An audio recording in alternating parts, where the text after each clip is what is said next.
Hello வணக்கம். இது உங்கள் சிவி ஜோன். எல்லாரும் எப்படி இருக்கீங்க? இன்னைக்கு பார்த்தீங்கன்னா தரமான சூப்பரான சம்பவங்கள்லாம் போச்சு. அதுலேயும் குறிப்பாக பார்த்தீங்கன்னா விஜய் பார்வதிக்கு ஒரு சூப்பரான ஒரு பாராட்டு நடந்துச்சு. ரொம்ப அழகான ஒரு பாராட்டு. என்னென்னா நாலு பேர் 4 விதமாக பேசுவாங்க அப்படின்ற விஷயங்கள் இருக்குது.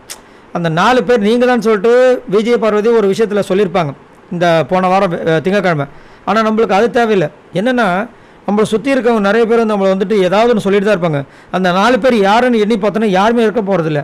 ஆனால் பேசிகிட்டே இருப்பாங்க. நம்ம நல்லா இருந்தால் நல்லா இருக்கான்னு பேசுவாங்க, நல்லா இல்லைன்னு பேசுவாங்க, ஒல்லியாக இருந்தால் ஒல்லியாக இருக்கான்னு பேசுவாங்க, குண்டாக இருந்தால் குண்டாக இருக்கான்னு பேசுவாங்க. ஏதாவது பேசிகிட்டே தான் இருப்பாங்க. அந்த வாயை வந்து அடக்க முடியாது.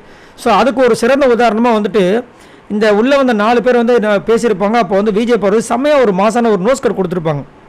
என்னென்னா எங்கள் அம்மா என்ன நினைப்பாங்க, அவங்க என்ன நினைப்பாங்க, நீங்கள் பேச வேணாம். எங்கள் அம்மா என்ன நினைப்பாங்க எனக்கு தெரியும், எங்கள் அம்மாவை என்ன சமாதானப்படுத்தணும் எனக்கு தெரியும், என்னை பற்றி அவங்களுக்கு தெரியும், அவங்கள பற்றி என்ன தெரியும், தேவையில்லாமல் இந்த வேலைலாம் பண்ணிட்டு இருக்காதீங்கன்னு சொல்லியிருப்பாங்க. அதை விஜய் சேதுபதி வந்துட்டு இங்கே என்ன சொன்னீங்கன்னு சொல்லுங்கன்னும் போது அப்படியே அச்சசல் மாறாமல் என்ன சொன்னாங்களோ அதை அப்படியே எடுத்து சொன்னாங்க.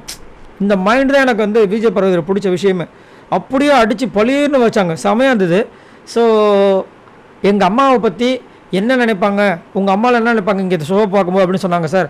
அதுக்கு நான் சொன்னேன் எனக்கு தெரியும் அப்படின்னு சொல்லும்போது விஜய் சேதுபதி பாராட்டணும். இது வந்து உனக்கு நான் கொடுக்குற பாராட்டுமா, இந்த மாதிரி எல்லாருமே திங்க் பண்ண. ஆக்சுவலாக நீங்கள் பண்ணுற செயலுக்கு நீங்கள் தான் பொறுப்பாக போகிறீங்க. ஆனால் அடுத்தவங்க என்ன நினைப்பாங்க இப்படி நினச்சி நீங்கள் எந்த வேலை செஞ்சாலும் அது உருப்படாது.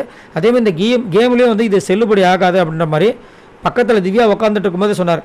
இது திவ்யாவுக்கு வந்து சரியான ஒரு மரணநிலையாக இருந்திருக்கும். ஏன்னா அந்த விஷயத்த சொன்னதே திவ்யா தான். ஸோ திவ்யா வச்சு அந்த விஷயத்த சொன்னது சூப்பரான ஒரு நோஸ்கட்டாக இருந்தது. ஸோ இதை பற்றி உங்களோட கருத்தை சொல்லுங்கள். இந்த மாதிரி உள்ளே வரவங்க வந்துட்டு அவங்க வீட்டில் என்ன நினைப்பாங்க அப்படின்னு பண்ணுறதே வந்து ஒரு எமோஷனல் பிளாக்மெயில் மாதிரி இருக்குது. இந்த மாதிரி பண்ணி அவங்கள அடிக்கணும்னு நினைக்கிறாங்களே, அதை பற்றி உங்களோட கருத்தை சொல்லுங்கள். பாய் நண்பர்களே.